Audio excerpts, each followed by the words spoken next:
और नीतीश कुमार के साथ अगर कांग्रेस लड़ती है चुनाव तो कांग्रेस 40 क्या 30 सीट पर तैयार है। निशांत के जैसे जैसे निशांत का नाम आगे बढ़ता जा रहा है, भारतीय जनता पार्टी की बेचैनी बढ़ती जा रही है कि जो नीतीश कुमार के पास सम्मान मिलेगा और नरेंद्र मोदी के पास जाने वालों की क्या हस्र हुई है, ये अभी किसी से छुपा नहीं है। अभी प्लेन में बैठा भी नहीं था कि नीतीश कुमार जाकर के वहां इस्तीफा सौंप के चले आए। जीवित बच करके आए तो मालूम हुआ कि वो मंत्रिमंडल में नहीं है। नोरमा ग्रुप, जो सोचता है वो करता है। आपके अपने सपनों का आशियाना। नमस्कार, मैं हूं सागर कुमार। भारत लाइव देख रहे हैं आप। सुबह सुबह तमाम दर्शकों का बहुत बहुत स्वागत है। देखिए, चर्चा गरम लेकर हम आए हैं और देखिए, चर्चा गरम हर रोज सुबह में आपको हम बताते हैं। चर्चा गरम में बिहार के पॉलिटिकल कॉरिडोर में आखिर किस चीज की चर्चा है, और ये चर्चाएं अब आम हो गई हैं, कोई खास रही नहीं है। सबको मालूम है चर्चा किस बात की हो, लेकिन उन चर्चाओं में भी विशेष चर्चा किस बात की है, आज ये हम आपको बताएंगे। जी हाँ, देखिए, जो माहौल राजनीतिक बन रहा है पटना में, अगर बात करें तो तापमान तो कुछ दिनों से बढ़ा ही है, ये सबको मालूम है। जो भी पॉलिटिकल इंटरेस्ट रखने वाले लोग हैं उनको अंदाजा है कि पटना और बिहार की सियासत जो है किस कदर अब धीरे धीरे चुनावी मोड में आ रही है। लेकिन चुनाव से पहले हलचल इतना ज्यादा और इतना पहले ये किसी ने पहले नहीं देखा था, और इसी को आला लगाकर आज बाबा बताएंगे कि आखिर इतनी गर्माहट क्यों है, और मुख्यमंत्री नीतीश कुमार और भारतीय जनता पार्टी के बीच कुछ हुआ है क्या? क्यों तेजस्वी और नीतीश की चर्चा बार बार फिर से शुरू हो गई है? क्यों गेम गड़बड़ाया सा लग रहा है? क्या रिप्लेसमेंट की तैयारी हो रही है? क्या एनडीए से एक दल को हटाने की तैयारी है? सीधे बाबा से बात करते हैं। बाबा, जो भी मैंने सवाल उठाए हैं, क्या कुछ तथ्य हैं उसके पीछे? सबसे पहले तो आपसे ये पूछना चाहेंगे कि क्या आपको लगता है कि इस देश में लोकतंत्र है? बिल्कुल। अगर लोकतंत्र है तो कोई डोमिनेट क्यों करेगा? हाँ। किसी भी गठबंधन में ऐसा तो नहीं होना चाहिए कि गठबंधन मिल करके सभी ने बनाया है, जो छोटा है उसको दबा दीजिए और बड़ा उस गठबंधन को हथिया ले। ऐसा संभव नहीं होता है। एनडीए गठबंधन जब से बना है तब से उस गठबंधन के मुखिया के तौर पर जनता दल यूनाइटेड का एक बड़ा कब्जा रहा है। हालांकि शुरुआती दौर में भारतीय जनता पार्टी के कई शीर्ष नेतृत्व के लोग जो हैं वो एनडीए को गाइड करते थे, एनडीए के संयोजक के तौर पे वो काम कर चुके हैं। आज के डेट में हम बार बार ये जब सवाल पूछने लगते हैं कि एनडीए का संयोजक कौन है, तो उस व्यक्ति का नाम ही पता नहीं चलता है, जबकि फैक्ट यही है कि एनडीए का संयोजक करता धरता सर्वे सर्वा अमित शाह, घोषित रूप से नहीं अघोषित रूप से। अब ऐसी स्थिति में एनडीए गठबंधन में जो 5 दल हैं, 5 पांडवों की बात की जाती है बिहार में, तो इन 5 पांडवों की बात हम इसलिए कर रहे हैं कि कहा जा रहा है कि सब कुछ ठीक ठाक है, सब कुछ तय हो जाएगा, कहीं कोई दिक्कत नहीं है। आपने भी कई लोगों का इंटरव्यू किया, वो सीधे तौर पे कह रहे हैं कि हमारे बीच में सब कुछ ठीक ठाक है, समय आएगा तो सब फैसला हो जाएगा। तो समय आएगा तो ये फैसला तो होना था 2020 में भी, ये फैसला 2014 में भी होना था, ये फैसला 2015 में भी होना था, ये फैसला 2019 में भी होना था। फैसले तो हुए, लेकिन उन फैसलों के पहले जो कुछ भी हुआ वो किससे छुपा है? गठबंधन का स्वरूप बदला, लोग इधर से उधर छटक करके गए। तो क्या इस बार भी ये होगा? अब तक जो हुआ है इतिहास के पन्नों पे जो अंकित है, तो निश्चित रूप से इस बार भी अंदाजा लगाया जा सकता है कि ऐसा होगा, और होने की सुगबुगाहट तेज हो गई है। तो इस बार क्या अलग होगा जिसकी चर्चा हम करने बैठे हैं? इस बार अलग ये होगा कि इस बार एनडीए से भारतीय जनता पार्टी को बाहर कर दिया जाएगा। एनडीए से भाजपा को? यही ना हो सकता है, कुछ नया होगा तो यही ना होगा कि बाकी के दल मिल करके एनडीए से भारतीय जनता पार्टी को बाहर कर देंगे और आपस में सीट बंटवारा करके नए साथियों को जोड़ करके और चुनाव लड़ेंगे। तो फिर वो एनडीए नहीं रह जाएगा? क्यों नहीं रह जाएगा? भारतीय जनता पार्टी से थोड़े एनडीए है, भारतीय जनता पार्टी से थोड़े एनडीए है। एनडीए एक गठबंधन है जिसे कुछ कई दलों ने मिल करके बनाया है। तो जब बिहार में भारतीय जनता पार्टी को एनडीए से बाहर कर दिया जाएगा तो देश स्तर पर भी इसी तरह की प्रक्रिया चल रही है। शुरुआत तो बिहार ही करता है। जब बिहार में एनडीए से निकाल करके भारतीय जनता पार्टी को बाहर कर दिया जाएगा तो नीतीश कुमार निश्चित रूप से एनडीए के मुखिया के तौर पर सामने आएंगे। क्या होगा? ये एक हाइपोथेटिकल प्रश्न है, जिस प्रश्न का जवाब आगे चल के हमको मिलेगा। लेकिन जो वर्तमान परिस्थिति बनी है कि नीतीश को रिप्लेस करने की जो प्लानिंग भीतर ही भीतर बना रही थी, भारतीय गुजरात जनता- लॉबी, हम्म, भारतीय जनता पार्टी नहीं, हम्म। गुजरात लॉबी। हम्म, भारतीय जनता पार्टी में अभी भी कई लोगों का सांस अटका हुआ है। 21 गो मंत्री हैं, हम्म, रात में सोते होंगे तो भगवान को 4 बार अगरबत्ती दिखा करके हम्म, और सोते होंगे, सुबह उठे तो हम सरकार में रहे। 2013 किसको याद नहीं?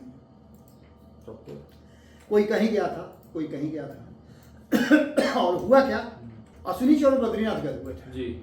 और बद्रीनाथ में क्या कुछ हुआ सबको पता है। अश्विनी चौबे जीवित बच करके आए तो मालूम हुआ कि वो मंत्रिमंडल में नहीं है। प्रधानमंत्री नरेंद्र मोदी हेलीकॉप्टर भेज करके उनको बचवाए, उनका रेस्क्यू करवाए, बहुत लोगों का रेस्क्यू हुआ था। उसके बाद 2022 में क्या हुआ, कई नेता भारतीय जनता पार्टी के कई मंत्री गए हुए थे दिल्ली। कई लोगों को आप देखिएगा कि नए मंत्रिमंडल में जब नीतीश कुमार फिर से वापस हुए एनडीए में तो उन लोगों को मंत्रिमंडल में जगह नहीं मिली। कई लोगों से नाराजगी थी केंद्रीय नेतृत्व कि आप कैसे मंत्री हैं कि आपके रहते हुए नीतीश कुमार इतना बड़ा फैसला ले लिया, आपको पता ही नहीं चला। ये सभी लोग दिल्ली गए हुए थे। दिल्ली में पूछा गया कि नीतीश कुमार के साथ सब कुछ ठीक ठाक लग रहा है ना? लोगों ने अरे कुछ नहीं होना, हम लोग के रहते क्या होगा। सब ठीक। अभी प्लेन में बैठा भी नहीं था कि नीतीश कुमार जाकर के वहां इस्तीफा सौंप के चले आए। तो केंद्रीय नेतृत्व ने पूछा कि भाई आप तो बता रहे थे कि सब कुछ ठीक ठाक है। ऐसे ही है नीतीश। अब ये सभी लोग जो 21 लोग बने हैं, हाँ, कई लोगों से तो आप मिल भी चुके हैं। बिल्कुल। मैंने तो इंटरव्यू भी किया। इतना तेजी से ये लोग मंत्रिमंडल में अपने जाकर के शपथ ग्रहण किए हम्म। कि लगा कि बस आज कर ले भैया, नहीं तो कल का कोई ठीक भरोसा नहीं। अब कुछ लोग तो नीतीश जी के करीबियों के एकदम पीछे पीछे रह रहे हैं। उसके बाद आप देखे होइएगा, वो तो होना ही है, बट नेचुरल है कि वो होना है। बहुत सारी चीजें भी होनी बाकी है, आप देखते तो रहिए कि क्या क्या होता है। कहता है लोग कि नीतीश कुमार के 12 एमएलए जो हैं, माफ कीजिएगा एमपी, 12 एमपी में से 10 जो हैं वो भाजपा। भारतीय जनता पार्टी के संपर्क में है। बोली थी 2019 में भी संपर्क में थे 16 लोग, कई हो गए। कोई नहीं। तो क्या लगता है कि 2025 में ये लोग जाएंगे क्या? संभावना कम नजर आती है। ललन सिंह और जिनके बारे में कहा जाता है, मुझे तो नहीं लगता है कि ये कहीं जाएंगे, क्योंकि जो नीतीश कुमार के पास सम्मान मिलेगा और नरेंद्र मोदी के पास जाने वालों की क्या हस्र हुई है, ये भी किसी से छुपा नहीं है। अब भले ही ये कहा जाता हो कि आरसीपी सिंह अपनी पार्टी बनाए हैं और भारतीय जनता पार्टी सपोर्ट कर रही है कि पार्टी आगे बढ़ाइए, नीतीश कुमार को कमजोर कीजिए, ये अलग कयास लगाने की बात है। बाजार में बहुत तरह की बात चलती है, लेकिन फैक्ट यही है कि नीतीश कुमार के शरणम गच्छामी सबको करना है। बिहार में अगर आपको राजनीति करनी है तो नीतीश शरणम गच्छामी होनी है। अब आप ये तर्क दे सकते हैं कि नीतीश कुमार कमजोर हो रहे हैं। नीतीश कुमार को आउट करने की बात लगातार चल रही है। कल प्रेम कुमार का बयान सुने होंगे। प्रेम कुमार वही प्रेम कुमार है जिस प्रेम कुमार की अगर कहानी आप सुनिएगा तो 2015 में नया कुर्ता बंडी सिलवाए थे, वो सुन रहे होंगे तो उनको पता भी होगा कहाँ से किस दुकान से लिए थे। वो दुकान का पुर्जा तक हमने देखा है। कुछ देर के लिए मौर्य लोग जो है पैक हो गया था कि अरे बाप हमारे भावी मुख्यमंत्री हैं। सपोर्ट में कई लोग खड़े थे और सुबह हुआ तो घर से निकल ही नहीं रहे थे। रिजल्ट निकलने के बाद वो घर में से निकल ही नहीं रहे थे, वो बॉन में चले गए थे। स्थिति यह है कि उन्होंने नीतीश कुमार को लेकर के जो बातें कही है, जितना तल्ख अमित शाह ने नहीं कहा है उतना तल्ख प्रेम कुमार ने कहा है। लेकिन फिर भी प्रेम कुमार हैं तो प्रेम कुमार का एक और कारण हो सकता है कि उनसे कुछ विभाग छीना गया है, उसकी भी तल्खी हो सकती है। इन सारी बातों को लेकर के जो वर्तमान परिस्थिति बनी है उसमें नीतीश कुमार को अगर एक बार फिर से मौका मिले, आपको हमने बताया था सागर, तो उस समय बड़ी लोग मजाक उड़ा रहे होंगे, आपको भी लगा होगा कि तो हल्की बात है कि नीतीश कुमार कैसे यादवों को मंत्रिमंडल में शामिल नहीं कराएंगे। तो भारतीय जनता पार्टी का विशेषाधिकार था। यादवों की कम संख्या है क्या? अच्छी खासी संख्या है भारतीय जनता पार्टी में। लेकिन एक नंद किशोर यादव को सामने रख करके और एक नित्यानंद राय को सामने रख करके आप ये कह दिए कि मंत्रिमंडल में शामिल करा लिए, तो ये नहीं होगा, ये स्वीकार्य नहीं है, क्योंकि 14% आबादी वाले को आप इग्नोर कर रहे हैं। खैर, इन सारी बातों को आगे बढ़ाइए। नीतीश कुमार की यह स्ट्रेटजी कामयाब हो गई और यहाँ से आप देखे होंगे कि राष्ट्रीय जनता दल थोड़ा और उभर के ऊपर आई है, क्योंकि उसे पता चल गया है कि उसका जो पलड़ा है यादव वाला वो डाउन नहीं हो रहा, उसको पसना भी नहीं पड़ा है। यानी कि फिर यादवों में एक बार फिर से इस बीच में कई लोग हैं जो ख्याली पुलाव पका रहे हैं कि राजद में बड़ी टूट होने जा रही है हाँ। और आधा से अधिक टूट के खत्म हो जाएगा। जो लोग अपने पार्टी को नहीं बचा पाए, कौन कार्यकारी अध्यक्ष था जब 2020 का चुनाव हुआ था? प्रदेश का कार्यकारी अध्यक्ष कौन था जब 20 का चुनाव हुआ था? और आज वही कह रहे हैं कि राष्ट्रीय जनता दल में, अरे चलिए कुछ लोग होते हैं जिनकी नाराजगी होती है या कुछ लोग बरगड़ा जाते हैं, भटक जाते हैं। आपके भी पार्टी के लोग तो भटके हुए थे, भाजपा के भी लोग भटके हुए थे, जदयू के लोग भी भटके हुए थे और तेजस्वी का सपोर्ट करने जा रहे थे। लोकतंत्र है ना। कब आपने अगर 6-7 लोगों को अपने पाले में ला दिया तो ये आपकी बहुत बड़ी जीत नहीं है। ये वो लोग थे जिनको कुछ नहीं मिला था, तो आगे इन लोगों को मिलने की संभावना थी, लेकिन इन लोगों ने कहीं ना कहीं ऐसा लगा कि बहुत कुछ मिल जाएगा। राजू सिंह वीआईपी छोड़ करके आए थे तो इसलिए आए होंगे कि उनको कुछ मिले। इतना इंतजार करने के बाद 6 महीने का तपान मिल गया। आप चुनाव में उन पर उनसे लोगों की अपेक्षा कितनी बढ़ेगी, और आप समझिएगा कि 6 महीने का मंत्री बनने के बाद उन पर कितना प्रेशर पड़ेगा चुनाव में, ये वही अच्छी तरह से जानते होंगे। 6 महीने का जो मंत्री बने हैं लोग, अरे भाई 6 महीना के लिए बने हैं, 3 महीना पहले तो आपका आचार संहिता लग जाएगा, तो आप क्या कीजिएगा? 3 महीने के लिए जो 3 महीने 4 महीना आप जो कर सकते हैं वही 3-4 महीने में कीजिएगा। और इसमें लोगों की अपेक्षाएं बढ़ गई। अब आपके क्षेत्र के लोग कहेंगे कि भैया आप तो मंत्री बन गए, हाई दीजिए, हाउ दीजिए। एक ऐसी चर्चा चल रही थी, एक नेता है जो बड़ी मतलब अपने यहाँ आने जाने के लोगों को असुविधा हो रही थी, नदी में नाव से ही जाना पड़ता था, तो उन्होंने पुल बनवाने का मांग किया और पुल पास भी हो गया, पुल बन गया। अब तब तक पुल बनने के साथ साथ पुल बन गया, उसके साथ साथ वो मंत्री भी बन गए। ये सच्ची घटना मैं आपको बता रहा हूँ। जब पुल बन गया, मंत्री बन गए, तो ऐसा होने लगा कि उनके घर पर सुबह 6 बजे से लेकर के और 12-1 बजे तक इतने लोगों का जमावड़ा लग गया कि लोगों की का जो लाइन खत्म नहीं होती, मैंने डिमांड था वो पूरा ही नहीं कर पा रहे थे। तो उनको अब अफसोस हो रहा है कि हम गलती क्या की है, पुल बनवा के गलती की, मंत्री बन के गलती की है। अब ऐसी स्थिति में आप समझ सकते हैं कि यही स्थिति राजू सिंह के साथ साथ उन 7 लोगों की होने वाली है, जिसमें से कई लोग तो मंत्री पहले रह चुके हैं। इन 7 लोगों को अब इस बात का जवाब देना होगा कि आपने किया क्या। इनका 5 साल का नहीं काम देखा जाएगा, इनका 6 महीने का काम देखा जाएगा। 6 महीना में आपने क्या किया। खैर, इन सारी बातों को आगे बढ़ाइए तो आपको एक बात समझ में आती होगी कि आखिरकार ये जो गेम कैसे भारतीय जनता पार्टी का गड़बड़ा रहा है, जब नीतीश कुमार को लेकर के बार बार सवाल खड़े कर रहे हैं। एक सबसे बड़ी बात, नॉन पॉलिटिकल आदमी जिसने कभी भी पॉलिटिक्स में अपने आप को नहीं आने दिया। 2015 में एक झलक देखा गया था निशांत का, उसके बाद से उन्होंने दूर दूर तक पॉलिटिक्स का कोई नाता नहीं। अब हर रोज, हर दूसरे दिन पूरे पृथ्वी के बाद हम ही एक दिन बस आप ही खोजे थे उनको। 15 साल के बाद पहली बार आप ही एक कैमरे पर खोजे गए थे। और उस खोज के बाद जब हम लोगों ने खबर चलाई और हम लोगों को आप ही के पूछने के सवाल, कई आप सवाल पूछे थे, उन सवालों के जवाब में अचानक से हमें लगा कि कहीं ऐसा तो नहीं कि नीतीश कुमार के पास कोई विकल्प नहीं है। क्योंकि नीतीश कुमार के इर्द गिर्द जो लोग हैं उन लोगों को आजमा करके नीतीश कुमार ने देखा। किसको किसको आजमाया? आरसीपी जब तक रहे तब तक पार्टी में किस तरह का कोई बवेला नहीं था। पार्टी में गुटबाजी थी, लेकिन जिस रूप में है उस रूप में नहीं था, क्योंकि वो उसी समाज से आते थे। पिछड़ा समाज की ये पार्टी है, अति पिछड़ों का ये इसमें जमावड़ा है। तो ऐसी स्थिति में वो अति पिछड़ा और पिछड़ा ही खोज रहे होंगे। इसके बाद ललन सिंह को जिम्मेदारी दी गई। आपने देखा कि ललन सिंह के साथ क्या कुछ हुआ, उनसे तो कुर्सी छीननी तक पड़ी। अभी दिया गया संजय झा को, संजय झा के साथ भी वही स्थिति है। अशोक चौधरी को कोई मानने के लिए तैयार नहीं है कि उनके हाथ में कमान आ सकता है। विजय चौधरी सवर्ण समाज से आते हैं, उनका कोई वैल्यू नहीं है। जब तक नीतीश कुमार हैं, नीतीश कुमार के इर्द गिर्द ही उनका परिक्रमा के सिवा उनका दूसरा कोई काम नहीं है। तो ऐसी स्थिति में आखिर जनता दल यूनाइटेड को संभालेगा। और ये सारा जब हम लोगों ने आपस में मंथन किया, हम और संपादक मनोज मिश्रा जी और आपके साथ भी हमने बातचीत किया था, तो हमें इस बात का एहसास होने लगा, हम इस बात से संतुष्ट होने लगे कि कहीं ना कहीं नीतीश कुमार पर यह दबाव पड़ेगा। और उसी समय सबसे पहला दबाव एक अल्पसंख्यक समाज के विधायक ने नीतीश कुमार पर दबाव बनाया और डिमांड किया एक मीटिंग में कि आप सर सब कुछ भूल जाइए, पार्टी और जो आपने इतने सालों में एक वोट बैंक बनाया है, लोगों का जो भरोसा जीता है, उस भरोसा को कायम रखने के लिए निशांत से बेहतर विकल्प नहीं हो सकता है। बात उस समय आई गई हो गई, उस समय भी हमने खबर किया था।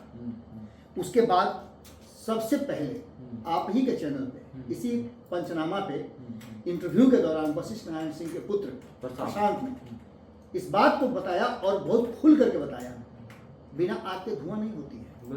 और उसके बाद से निशांत की जो प्रतिक्रिया और उनका जो अपीयरेंस पब्लिक डोमेन में बढ़ना शुरू हो गया, मीडिया फ्रेंडली होते चले गए। इतना कहाँ निकलते थे पहले? ऐसी स्थिति में निकलते होंगे, लेकिन तब मीडिया को ये सूचना नहीं दी जाती थी। अब मीडिया को बुला करके देखते हैं, मीडिया को तो ठिठक जाते हैं, रुक जाते हैं। वो जानते हैं कि मीडिया हमसे बात करना चाहती है और मीडिया को बयान देना शुरू कर एक हाउस ने तो पूरा वादा मतलब दावा किया है, एक चैनल मैंने देखा कि उनके संपादक दावा किए हैं कि मेरे रिपोर्टर को बुलाकर इंटरव्यू दिए हैं। अब इसमें कितनी सच्चाई है? कितनी सच्चाई है अभी तो नीतीश कुमार बताएंगे और निशांत बताएंगे। बुलाने के लिए तो हमको ही बुलाया गया था, लेकिन हमको इंटरव्यू देने के लिए तो नहीं बुलाया गया था, हमको किसी और काम के लिए बुलाया गया था। ये वो लोग हैं। अब छोड़िए, उस पर बात नहीं करेंगे। हम बात करते हैं निशांत की एंट्री की। निशांत के जैसे जैसे निशांत का नाम आगे बढ़ता जा रहा है, भारतीय जनता पार्टी की बेचैनी बढ़ती जा रही है। भारतीय जनता पार्टी को ऐसा लग रहा है कि उसने इन 20 सालों में एक भी ऐसा नेता डेवलप नहीं किया जो नीतीश कुमार के बराबर में खड़ा होकर के ये कहे कि मैं मुख्यमंत्री का दावेदार हूँ, या मेरे पास इतना वोट है जो नीतीश कुमार को आप छोड़िए और मेरे पीछे पीछे आप चलिए। ऐसी हिम्मत किसी ने नहीं की। सम्राट चौधरी ने कुछ हद तक किया भी था, तो उनका क्या हुआ सब कोई जानता है। खैर, आगे बढ़िए आप। इसके आगे की कहानी अगर आगे बढ़ाते हैं आप, तो आपको सीधे तौर पर नजर आएगा कि नीतीश कुमार के प्रति जो सॉफ्टनेस दिखाई जा रही है राष्ट्रीय जनता दल की तरफ, इसके क्या मायने निकालेगा। नीतीश कुमार इस विषय पर कुछ नहीं बोल रहे हैं। नीतीश कुमार ने बीच में कहा जरूर है कि अब इधर उधर कहीं नहीं जाएंगे, लेकिन ये बात तो नीतीश कुमार पहले भी बोल चुके हैं। ये कोई पहली बात नहीं बोले हैं। और नीतीश कुमार पर इसीलिए भरोसा नहीं है। हाँ, एक बात जरूर है कि अब अगर नीतीश कुमार भारतीय जनता पार्टी का दामन छोड़ते हैं और उस खेमे में जाते हैं, तो 3 बातें बड़ी महत्वपूर्ण। पहली बात ये कि नीतीश कुमार वहां जाने के बाद ये अनाउंसमेंट कर सकते हैं कि तेजस्वी यादव को मुख्यमंत्री की कुर्सी हम देंगे। अच्छा, तेजस्वी को देने के लिए आपको याद होगा कि 17 महीने में वो कई बार रिपीट कर चुके हैं। अब तो इन्हीं लोगों को देखना है। लेकिन तेजस्वी यादव बार बार कहता है कि हम अब समझे हैं कि वो किन्हीं लोगों को कहते थे। ठीक है, वो सारी बातें अपनी जगह पर है, लेकिन नीतीश कुमार और तेजस्वी यादव दोनों के लिए सर्वाइवल का दौर है। ये तो है। अगर भारतीय जनता पार्टी के खेमे में नीतीश कुमार रह गए, तो नीतीश कुमार के साथ साथ तेजस्वी यादव भी कमजोर हो जाएंगे। जो सर्वे आया, उस सर्वे में भी आपने देखा होगा कि सीटें घट रही हैं, और खास करके एकमात्र चुनाव बिहार में होना और भारतीय जनता पार्टी का इस दुनिया का सबसे ज्यादा जनसंख्या वाली पार्टी होना इस बात की तरफ इशारा करता है कि भारतीय जनता पार्टी अपना पूरा अमला फैला जो है वो पटना और बिहार में बैठा देगी, और राजधानी से लेकर के गांव के अंतिम पायदान पर हर बूथ पर भाजपा का देश भर से जुटाया गया कोई विधायक, कोई मंत्री, कोई वार्ड, ये जाकर के वहां खड़ा होकर के और वोट दिलवाएगा, नरेंद्र मोदी के नीतियों को बताएगा। तो ऐसी स्थिति में कहीं ना कहीं विपक्ष भी कमजोर पड़ेगा और नीतीश कुमार भी कमजोर पड़ेंगे। उसके अलावे आप 3 लोगों का चेहरा देख रहे होंगे। एक आईपी गुप्ता, जो कि नीतीश कुमार से नाराज है। डैमेज किसको करेंगे? नीतीश कुमार को करेंगे। दूसरा चेहरा प्रशांत किशोर, किसको डैमेज करेंगे? तो इन दोनों को डैमेज करेंगे, दोनों को डैमेज करेंगे। और तीसरा चेहरा, चौथा चेहरा जो है वो भी आपके सामने नजर आ रहा होगा, जिसमें से एक चेहरा जो है वो आपको पशुपति कुमार पारस नजर आ रहे हैं। इसके अलावे आप और कई लोगों को जोड़ सकते हैं। ये सभी लोग कहीं ना कहीं डैमेज अगर करते हैं तो ये इन्हीं दोनों को डैमेज करेंगे। और ऐसी स्थिति में आरसीपी सिंह भी है। आरसीपी सिंह तो वो तो कहा ही जा रहा है कि वो बी टीम बन करके काम कर रहे हैं, और जिस तरह से वो नीतीश को डैमेज करने की कोशिश कर रहे हैं, कुछ ही मानते हैं कि कुर्मी समाज के कुछ ही वोटों को डैमेज करेंगे, कुछ ही क्षेत्रों में वो उनके अपने बने गोत्र के लोग होंगे तो उसको डैमेज करेंगे। लेकिन इन सारी चीज़ों को लेकर के कहीं ना कहीं एक बात तो साफ नजर आ रही है कि ये सारी कहानी गढ़ी जा रही है उन्हीं बातों को लेकर के, जिसमें नीतीश कुमार को चुनाव के बाद मुख्यमंत्री बनाएंगे या नहीं बनाएंगे। ये परिस्थितियों पर निर्भर करेगा। और इस बात को हम भी बार बार कह रहे हैं कि नीतीश कुमार यदि चुनाव तक भारतीय जनता पार्टी के साथ रहे, तो एक तरफ जहां नीतीश कुमार कमजोर होंगे, वहां दूसरी तरफ राष्ट्रीय जनता दल भी कमजोर होगी। और भारतीय जनता पार्टी के पास कुछ सीटें अगर घट रही हों, तो भारतीय जनता पार्टी, हम कई बार कह चुके हैं कि वो उसका जुगाड़ कर लेगी। जो जुगाड़ लालू प्रसाद से नहीं हुआ, वो जुगाड़ भारतीय जनता पार्टी करने में सक्षम है, क्योंकि उसके पास सारे तंत्र हैं। हाँ भाई, शिंदे को जब तोड़ के ले आया सकती है भारतीय जनता पार्टी। शिंदे तो हैं ही, आप समझिए कि सबसे पुराने दोस्त। आप कुछ लोगों का मैं नाम बताता हूँ। मायावती को आप कहाँ देख रहे हैं? कहीं नजर आ रही हैं? किसके साथ अंतिम गठबंधन था उनका? भाजपा के साथ। आप शिवसेना को नजर कहीं देख रहे हैं? उद्धव ठाकरे गुट को किसके साथ उनका गठबंधन था? भाजपा के साथ। आप अकाली दल, शिरोमणि अकाली दल को कहीं देख रहे हैं? किसके साथ उनका गठबंधन था? भाजपा के साथ। ये सब शुरुआती दौर के उनके साथी हैं, जिनको भारतीय जनता पार्टी निगल गई। और जब जेपी नड्डा ने ये बात कहा था कि जो क्षेत्रीय पार्टियां हैं विलीन हो जाएंगी या विलय हो जाएंगी, तो उन्होंने गलत नहीं कहा था। अब नंबर जो है वो नीतीश कुमार का है। अगर नीतीश कुमार पर भारतीय जनता पार्टी का दबदबा बना और बिहार में नरेंद्र मोदी अपने शासनकाल में अगर बिहार में अपना मुख्यमंत्री बना लिए, तो फिर पश्चिम बंगाल बहुत दूर नहीं है। बिल्कुल माहौल बन जाएगा। और सबसे उसके भी बड़ी बात कि परिसीमन होने वाला है, और परिसीमन में दक्षिण पर फोकस जरूर है। दक्षिण का आप दर्द भी समझ रहे होंगे। मैंने कल ही इस बात पर पूरा विश्लेषण किया था कि दक्षिण में पूरी तरह से अब तैयारी चल रही है कि नरेंद्र मोदी के उस एजेंडे का विरोध करना।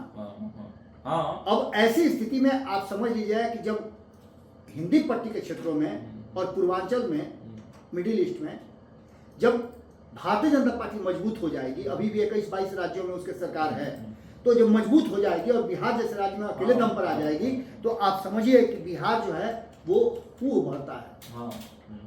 जैसे गोली आप बंदूक में भर दीजिए, लेकिन जब तक ये उंगली से ट्रिगर नहीं दबाया जाएगा तब तक वो नहीं ना छूटेगा जी। तो बिहार जो है वो ट्रिगर है, ऐसे करके छोड़ता है। सब कुछ लोड कर लीजिएगा, ट्रिगर नहीं दबाइएगा तो आप नहीं छूटेगा, और बिहार को ट्रिगर करता है। तो वही ट्रिगर बिहार और देश की राजनीति में इस बार होने वाला है। और इसी बात को लेकर के जो परिसीमन की बात कर रहे हैं, सीए की बात कर रहे हैं, एनआरसी की बात कर रहे हैं, और सबसे बड़ी बात कि वक्फ बोर्ड के मामले पर आप देखे होंगे कि कहीं ना कहीं भारतीय जनता पार्टी के विरुद्ध एक अलग तरह का माहौल बना है। तो एक बात तो पक्का है कि बिहार में चुनाव होगा तो मुस्लिम समाज ये देख करके वोट करेगा कि मुसलमान कहाँ है, मुसलमान किसके साथ है।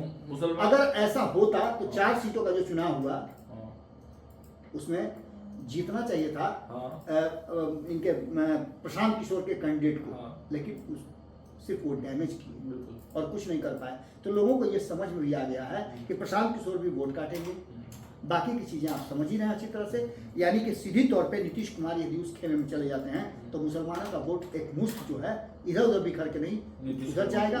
यादवों का तो पक्का हो गया कि यादव का वोट अब नीतीश कुमार ने उधर ट्रांसफर पहले ही करवा दिया। हाँ, ट्रांसफर करवा दिया, लेकिन बाबा कांग्रेस को तो फिर तो किसी भी कीमत पर साथ रखना होगा। नीतीश कुमार मैंने पहले आपको बताया ना कि कांग्रेस जो भी हवा बना ले, कांग्रेस ने ये कब मान लिया कि 40 सीट उसको मिलने जा रहा है।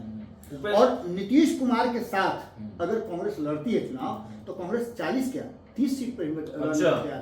कारण कि कांग्रेस को पता है कि नीतीश के साथ चुनाव लड़ेंगे, विनिंग कॉम्बिनेशन है, तो नीतीश के साथ चुनाव लड़ेंगे तो हम 4 या 5 या 10 पे नहीं रहेंगे। मुकेश सहनी निकल सकते हैं वहां गठबंधन से। इसका कोई अभी उन चीजों का, मुकेश सहनी वैसे भी क्यों निकलेंगे। मुकेश सहनी जो सीटें मांग रहे हैं वो सीट या तो भारतीय जनता पार्टी की है। आज तो बाबा बड़ा कार्यक्रम कर रहे हैं मुकेश सहनी। अब आप सिंपल सी बात समझिए ना कि कार्यक्रम तो कर ही रहे हैं अपने लिए। उन्होंने सीटों का 20 सीटों का आपने आप ही ने इंटरव्यू किया था कि 20 सीटों पर वो अपना मंतव्य दे चुके हैं, वहाँ कैंडिडेट भी उनका तैयार है। तो ये सभी चीजें तो हो रही हैं, लेकिन इसके साथ साथ जो कॉम्बिनेशन बन रहा है उस कॉम्बिनेशन में एक और चीज आपको बहुत गंभीरता से सोचना होगा कि यादवों का वोट उधर ट्रांसफर हो गया। नीतीश अगर उधर चले जाते हैं तो मुसलमान भी संतुष्ट रहेंगे कि नीतीश भी हैं और वो भी हैं, हमारे साथ अन्याय नहीं होगा। कुछ पार्टियां जो हैं जैसे कांग्रेस, उसको लगता है कि नीतीश कुमार रहेंगे तो आरजेडी हम पर दबाव नहीं बना पाएगी, तो वो भी संतुष्ट हो जाएगी। बाकी के कुछ छोटी पार्टियां हैं वो भी उसमें एडजस्ट कर जाएंगे। जैसे मानते हैं जीतन राम मांझी, उनको भी लगेगा कि नहीं उधर जाना चाहिए, क्योंकि 2015 में वो जिस खेमे में थे मात्र 2 सीट जीत करके आए थे। उपेंद्र कुशवाहा के साथ भी वही बात होगा, उपेंद्र कुशवाहा भी उधर जा सकते हैं। ये सभी कॉम्बिनेशन बना करके कहीं ना कहीं एक मजबूत कॉम्बिनेशन बनेगा। और इसमें वोटों का अगर प्रतिशत की बात करें तो 25 से 30% वोट आप आरजेडी का मानते हैं? बिल्कुल हर बार आता है। नीतीश कुमार का 15% से 18% वोट मानते हैं ना, ये हर बार आता है। हम 15%, उसके बाद अदर जो लोग जुड़ेंगे उनका 5 से 6% मानिएगा ना, ये भी आते हुए दिखाई दिया है। तो ऐसी स्थिति में जो टोटल परसेंटेज होता है, अगर हम 25, 15 और 5 का आंकड़ा लेके चलते हैं, 25 आरजेडी का, 15% नीतीश कुमार का और 5% अन्य लोगों का, तो वो होता है 45%। लेकिन अपर लिमिट अगर हम क्रॉस करते हैं तो अगर 30%, 18% और 6% वोट लेके आते हैं तो ये लिमिट 53% होता है, यानी कि सरकार आपकी बनती हुई दिखाई दे रही है। अब ऐसी स्थिति में ये एनआरसी, सीए, वक्फ बोर्ड, ये जितनी भी चीजें हैं, इन सब को लेकर के कहीं ना कहीं एक विरोधाभास है। और ये विरोधाभास सिर्फ नीतीश कुमार में नहीं है, ये विरोधाभास देश भर में अलग अलग पार्टियों पर है। चंद्रबाबू नायडू को भी इस बात का डर लगा हुआ है। और आपको हमने स्टालिन का कल बताया है कि स्टालिन किस तरह से चल रहे हैं। ये सभी चीजें कहीं ना कहीं इस बात की तरफ इशारा कर रही है कि एक माहौल बनता हुआ दिखाई दे रहा है, जो होली के बाद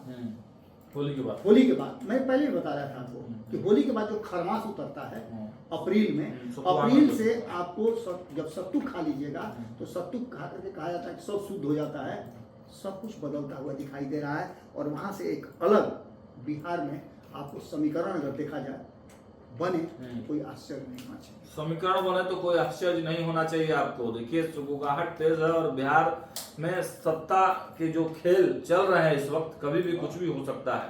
हालांकि बाबा ने सतुआन के समय का वक्त दिया है, और सतुआन जब होगा, यानी कि दूसरा वाला जो खरवास खत्म होगा, उसके बाद बिहार की सियासत जो अभी की कुलबुलाहट है, वो इसकी परिणति उस समय देखने को मिलेगा। अब देखना यही होगा कि क्या कोई डिजास्टर होता है या फिर सब कुछ मैनेज कर लिया जाता है। नजर हमारी बनी रहेगी, देखते रहिए लाइव। बहुत बहुत धन्यवाद।